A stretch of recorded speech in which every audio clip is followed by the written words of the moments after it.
There comes a point where your heart just gets tired. Yes, not angry, not dramatic, just tired of being the only one showing up. And detaching isn't about anger or revenge or even punishment. It's about finally choosing yourself. If someone has been draining you, disappointing you, or making you feel like you're asking for too much, this video will help you step back with dignity and reclaim your emotional power.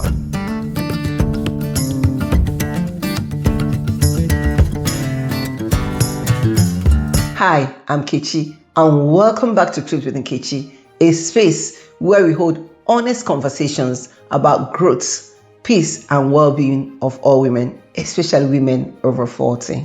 Today, we're diving into something that sits very heavy for so many of us: how to detach emotionally for people who don't show up for you. Because the truth is, emotional detachment is not coldness, it's clarity. And when you understand these steps, your peace stops depending on those who cannot be consistent. So grab your tea, settle down, and let's dive into it. Stop romanticizing inconsistency. Yes, the very first step is honesty. Not the soft, gentle honesty that parts the truth, but the kind that looks at someone's behavior without makeup. When someone consistently and repeatedly doesn't show up for you, your heart tries to make excuses. They are busy, they didn't mean it, they'll do better next time. But detachment begins when you acknowledge this is who they consistently are. Consistency is the real love language. And naming the pattern frees you from the cycle of waiting for what they've never given.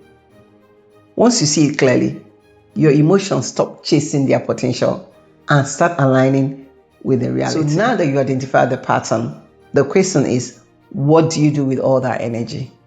The answer? Redirect them to yourself. Yes, because emotional attachment is basically where your attention has been living. The more you think about someone, anticipate their actions, or replay their words, the more your heart hooks itself to them. So when someone doesn't show up, your energy gets drained in the waiting. The antidote? Shift the spotlight. Take that same mental effort you give to them and pour it into yourself, your routines, your creativity, your wellness, your joy. Yes, when you set new emotional destinations, your heart follows. And slowly, the person who once felt central in your life begins to feel like background character. This isn't spite, it's recalibration. Once boundaries are in place, it's time to balance expectations. Now, stop expecting more than they can give. One of the biggest sources of emotional pain is expecting water from a dry well. You hope they will show up. You hope they'll care. You hope they'll finally meet you where you've been waiting.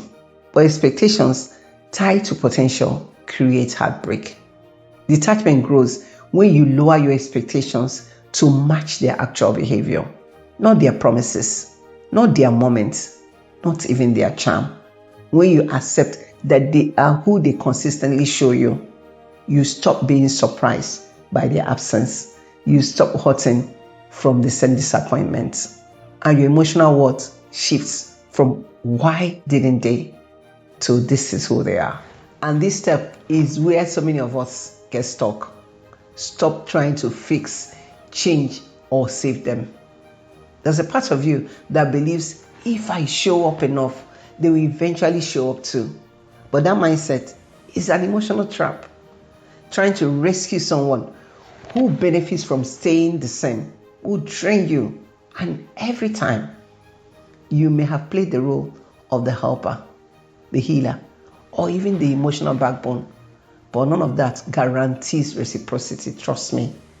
Detachment happens when you release responsibility for their growth. Yes, their inconsistency is not a project for you to solve. Their emotional absence is not your failure, it's theirs. Their choices are their lessons. Now let's talk about the structure that supports this shift. Boundaries. Detachment becomes almost effortless when you create healthier limits. Yes, boundaries are not walls, They are filters. They let in what nurtures you and block out what drains you. For the person who doesn't show up, this might mean less emotional access, less availability, no more instant reply to their messages, no more over-explaining your needs, no more rearranging your life to suit or to accommodate their inconsistencies. And here's the power. People who value you will adjust. Those who don't, you know what? Because they will complain. And their reaction will become your confirmation. Boundaries are ways of saying, I am no longer begging for your barest minimum. And once you stop trying to save them, something powerful happens inside you. You give yourself the permission to breathe and to release. Yes, many people stay attached because they avoid feeling the sadness that comes with letting go. But detachment requires emotional honesty with yourself. You might feel hurt, disappointed, abandoned, or even embarrassed for caring so much for this one person. And all of that is valid. Let yourself feel it. Cry if you need to. Journal your truth. Say what you never got to say, even if it's only on paper. Feeling your emotions doesn't make you weak. No, it doesn't. It clears the emotional weight that keeps you attached.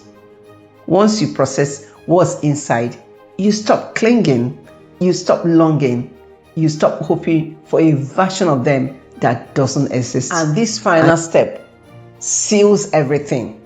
Yes, refocus your life on those who actually show up. Because detachment isn't just about stepping away from the wrong people.